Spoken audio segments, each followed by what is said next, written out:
The Varnak Empire didn't fear much. For over 200 years, they swept through galaxies like fire through dry leaves.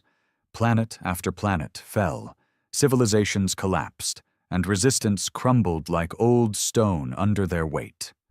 Their ships were massive, living fortresses bred for war. Their soldiers, genetically engineered, stood twice the size of humans and had no word for mercy in their guttural language. They had never heard of Earth. Until they did. Humanity had just begun to stretch its fingers beyond the solar system. A few scattered colonies here and there, Mars, Europa, a mining outpost in Proxima Centauri. We weren't a threat. We were ants playing with rockets. But the Varnak had protocols. Eliminate before infestation, they called it. They didn't even send a fleet, just one war cruiser, the Runvak, and a small escort squad. Enough to wipe out any new species and file a report. They were expecting another easy cleanse. Then came the Solace. Not the biggest ship. Not the most advanced. Hell, even back then it was running on half-patched software and an engine core older than some of its crew. But it had something the Varnak couldn't measure. Captain Elijah Rourke. They first encountered each other near the edge of the Gliesa system.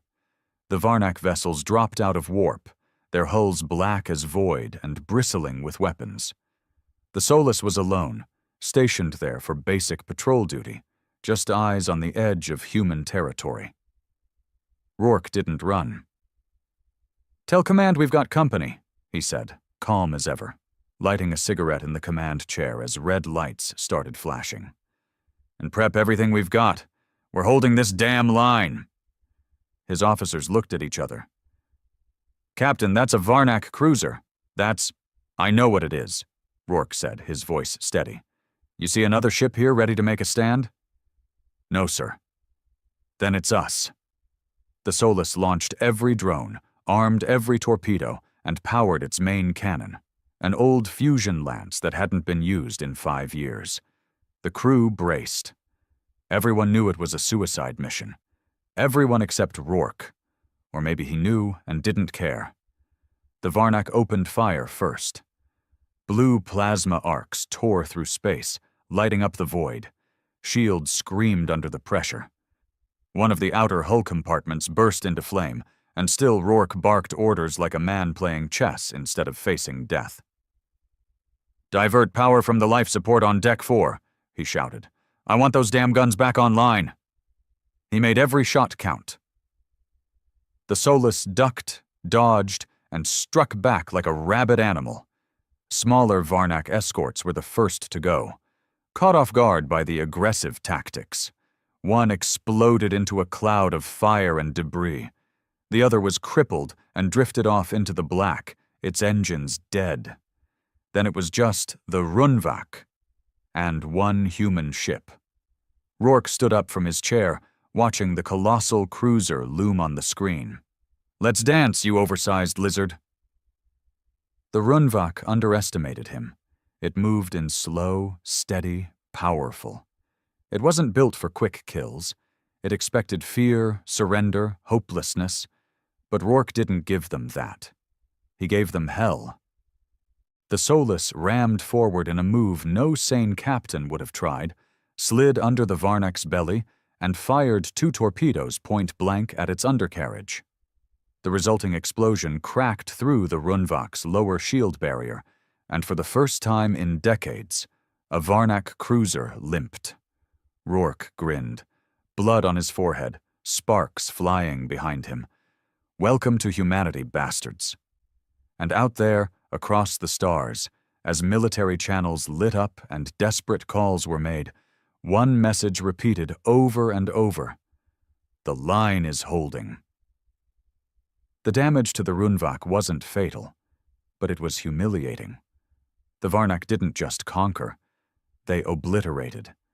Entire star systems had vanished under their iron grip. And yet here, at the edge of some forgotten system orbiting a yellow dwarf, one primitive ship had managed to tear through their armor. Not because it was stronger, but because it was angry. The Solace didn't retreat. It couldn't. The engines were overheating, the left stabilizer was half blown off, and 2 decks were without power. Medbay was filled with groaning bodies, and the lights flickered like the ship itself was gasping for breath. But Rourke stood tall in the middle of it all. His first officer, Lieutenant Vega, had a nasty burn across her cheek, and a makeshift sling around her arm, but her eyes were still sharp. "Captain, we need to retreat to Titan. We're running on fumes." "And if we go, they'll burn every colony between here and Earth," Rourke said, scanning the status screen. "They need time. We're gonna buy it." "How? With prayers and duct tape?" Rourke gave a tired smirk. "Prayers are optional. Duct tape's holding engineering together, actually." The crew laughed, a bitter, cracked sound. But it helped.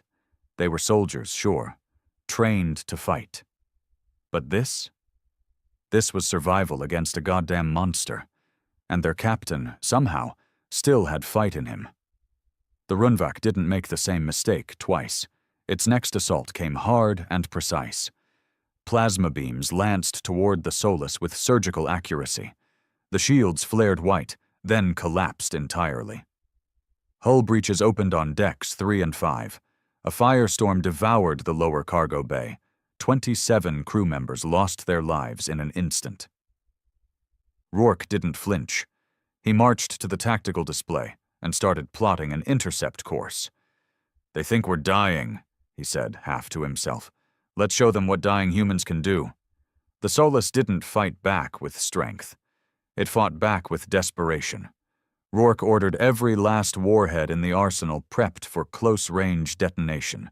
He turned the ship into a flying minefield. "They come too close," he told the gunnery chief. "Light 'em up. I want that cruiser to choke on our fury." When the Runvak moved in for the kill, expecting another easy demolition, it was met with wave after wave of shrapnel, molten debris, and kamikaze drones screaming across its flanks. It didn't stop the cruiser, but it slowed it. And in war, even a few minutes can change everything. Because while Rourke was holding the line, the rest of humanity was waking up. Earth's High Command received his last transmission, partially scrambled and glitching, but the message was clear. "We are not backing down. If this is our grave, we'll bury them with us." Those words hit Earth like a bolt of lightning. Civilian networks broadcast the message worldwide. Colonists on Mars, miners on Europa, freighter pilots and ex-Marines, everyone watched the lone ship standing against the impossible. Rourke wasn't just buying time. He was lighting a fire in the heart of a species. On the bridge of the Solus, Rourke wiped sweat from his brow and glanced at the cracked viewport. The Runvak was damaged again, scorch marks along its side, flickering lights along its underhull. It wasn't